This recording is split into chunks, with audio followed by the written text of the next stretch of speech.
is getting into all of this Disney stuff. Right, Okay. that's what got me above 100K. And this is also like well within your wheelhouse too, because you actually did these special districts. That was something you did when you were back in practice stateside, correct? Mm-hmm. So you have like pretty I remember you talking to me about somebody else that was on YouTube that was just wildly unqualified to be talking about this stuff, talking about, oh, this is how special districts work. Because I like coming from where I come from. This special district thing is like really odd. It's like you can create Vatican City out of like whole cloth kind of deal.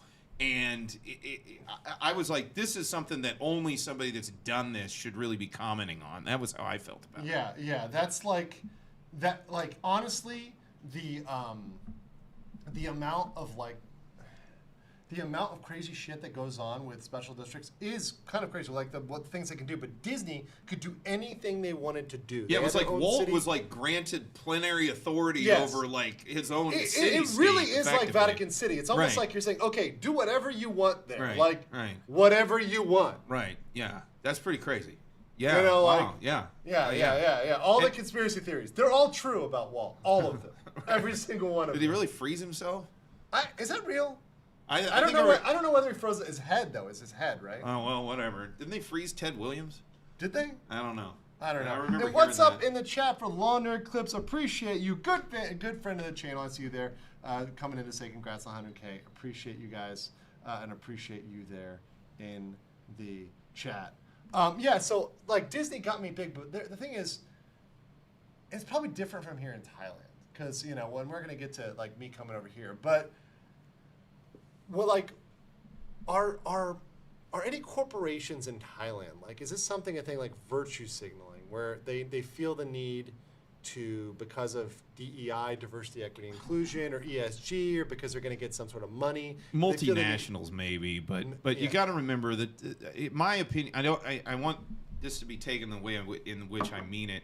Thailand has a very traditional legal system when it comes to issues of corporate law, and in fact, one thing I rather like about Thai corporate law is it doesn't have this presumption in it that like the interpretation of the 14th Amendment in the United States, where they said corporations are people and they can basically walk around. There's no Citizens United? Well, that's actually the kind of the latest iteration and all that jurisprudence, but it goes all the way back to interpreting the 14th Amendment if you get into the actual deep end of the law on it. And basically they said, okay, corporations are people.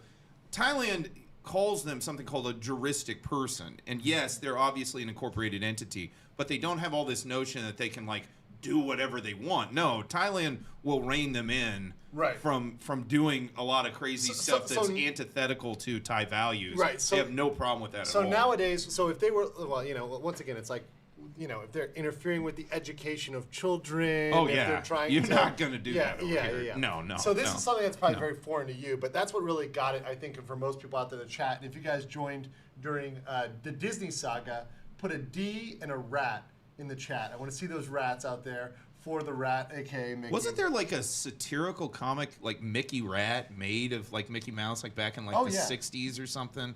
And they got into a big like intellectual property fight over it or something like that. I remember something about that back in.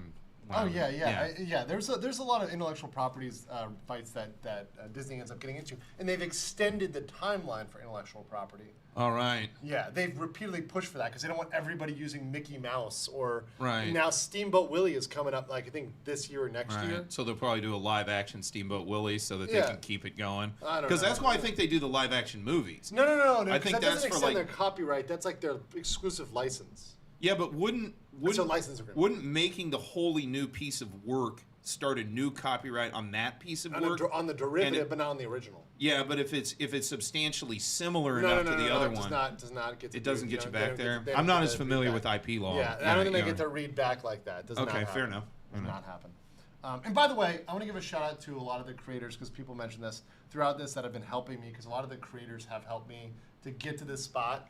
And I do plan on coming on their shows, joining them in the very near future. Obviously doing that one-on-one because I'm not a big fan of panel shows. This is the type of panel I want. Someone who's across from me. Yeah. We're having conversations, we're doing interviews, we're reading the chats. I don't really care for the 9-person panels where we all get 2 seconds to talk. But Nick Rekieta, definitely helped me out a lot. Nate helped in the beginning, Eric Hunley, Good Logic, Joe from Good Logic, one of the first lawyers I went on his channel when I came on YouTube. The folks at Geeks and Gamers, that squad, Valiant Renegade, WW Pro, the folks that helped me cover Disney, and everybody out there has been big. Smaller channels like Radix Verum, Meme Copium, my good friend over there in Japan, and everybody who's had me on, every single channel I've been on, Adam Krigler as well, Flawed TV, I saw you out there. I know you're on with Adam a lot. You guys all helped me, and all those subs coming over helped me get to where I'm at today and helped me build this weird community that's interested in me talking about things as crazy as Amber Heard to, Disney, to Prince Harry being a cuck, to, whatever else. By the way, I did see my expertise is primarily in immigration law. It's not an English cuckoldry? No, it's not. Okay, no, sorry. not It's last an time. art. Not last time I checked. No, in any event, you were talking about him in an immigration law context, and one thing I don't think you got the point across enough on. You did bring up the discretionary nature of U.S. immigration, but if he is found to have engaged in drug abuse, that is that's what's called a legal grounds of inadmissibility to the United States. There's not discretion with respect to whether or not he's inadmissible. It's discretion as to whether or not they waive the inadmissibility. And the way I read the law, other than a de minimis exception for a small amount of marijuana, the U.S. law on immigration is pretty clear. Any other types of drug use, drug possession, anything, you're inadmissible in the United States. There's no waiver for that. So I don't know how he's going to deal with that. Again, I don't know the details of the case, and it's all circumstantially dependent. They kept out Maradona, they kept out Winehouse, they kept out other people that have been, known drug users, and also talked about it. Because Harry went in his book, and he's been fucking up left and right with what he said in Spare. But, he admitted to drug use. I mean, wah, as as South Park called it. Yeah. The best thing. This video has been a clip of a previous live stream, and it's clipped so you can get the information in a shorter, compact package, the information you need. If you want the full video, the whole context, the whole thing, you can check out the full stream. That is in the link below. Check that out, and I will catch you guys later. Peace.